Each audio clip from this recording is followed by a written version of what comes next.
ব্যথা হচ্ছে আমাদের বন্ধু। ব্যথা আমাদের থাকবে, কিন্তু সেই ব্যথা যেন আমাদেরকে জ্বালাতন না করে।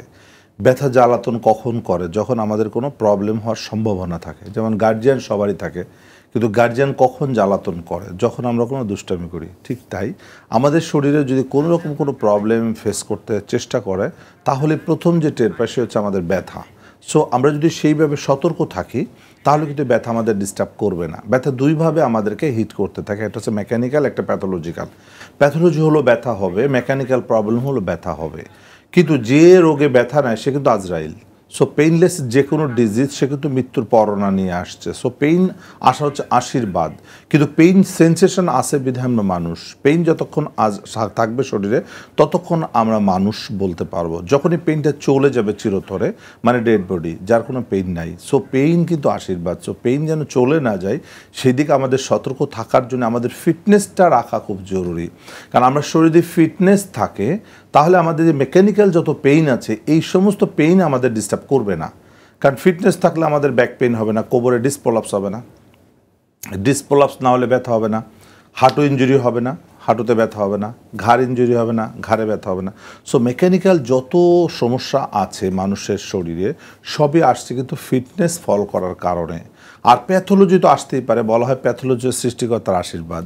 যখন সে কোনো অসুখ দেয়, দিয়ে তার পেছনে একটা পেইন দিয়ে দেয়, যে অসুখ দিচ্ছে পেইনও দিচ্ছে, যেন সে সতর্ক হয়, সে চিকিৎসকের শরণাপন্ন হয় বা নিজে সতর্ক হয়ে সেই পেইনটাকে, যে রোগটা আসছে সেই রোগটাকে মোকাবেলা করতে যেন পেইনটা ডিস্টার্ব না করে।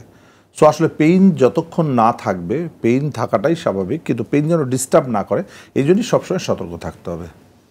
স্যার, এই যে ব্যথার কথা বললেন, তাহলে তরুণ বয়স থেকে যাদের ব্যথাটা শুরু হয় তাদের কারণটা কি প্যাথোলজিক্যাল নাকি মেকানিক্যাল? তরুণ বয়সে বা বৃদ্ধ বয়সে যেটাই হোক, ব্যথা মানে মেকানিক্যাল হচ্ছে সব থেকে বেশি। যত ব্যথার রোগী আছে এর 90% হচ্ছে আপনার মেকানিক্যাল সমস্যা। বয়সকালেও যেটা ব্যথা হচ্ছে সব মেকানিক্যাল। দেখবেন যে বৃদ্ধ বয়সে যখন ব্যথা হচ্ছে, কোথায় ব্যথা? হাঁটুতে ব্যথা। হাঁটু কি কার্টিলেজ ভেঙে যাচ্ছে? কার্টিলেজ কেন ভেঙেছে? কোমরে ডিসপ্রলাপস। কোমরে ডিসপ্রলাপসের কারণে পায়ের শক্তি কমে যাচ্ছে, বয়স বেশি হয়ে গেছে, জোর করে হাঁটাচলা করতে হতে হাঁটুর মধ্যে কচকচা যে হাড্ডি থাকে ভেঙে যাচ্ছে, সেখান থেকে পেইন হচ্ছে। সো এটা কিন্তু মেকানিক্যাল।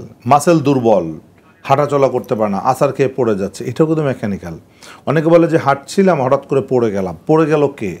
যার ফিটনেস আছে সে কখনো পড়ে যাবে না, স্লিপ খেলেও পড়বে না।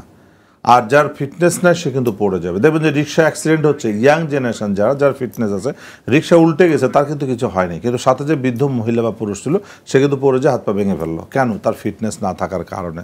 সো ফিটনেস একটা মানুষের জন্য, সে বৃদ্ধ হোক আর ইয়াং হোক আর তরুণ হোক, ফিটনেসটা ভেরি ভেরি ইম্পর্টেন্ট। ফিটনেস ছাড়া আমার কাছে অনেক বাচ্চা মেয়ে, বাচ্চা ছেলেরা আসে, বয়স কত 12 বছর, 13 বছর, 15 বছর, 14 বছর, এরকম ছেলে মেয়েরা আসছে।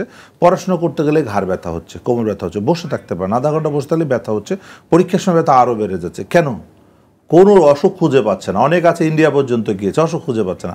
আমার কাছে আসলে আমি অসুখ খুঁজে বের করে দিই যে দিস ইজ মেকানিক্যাল প্রবলেম।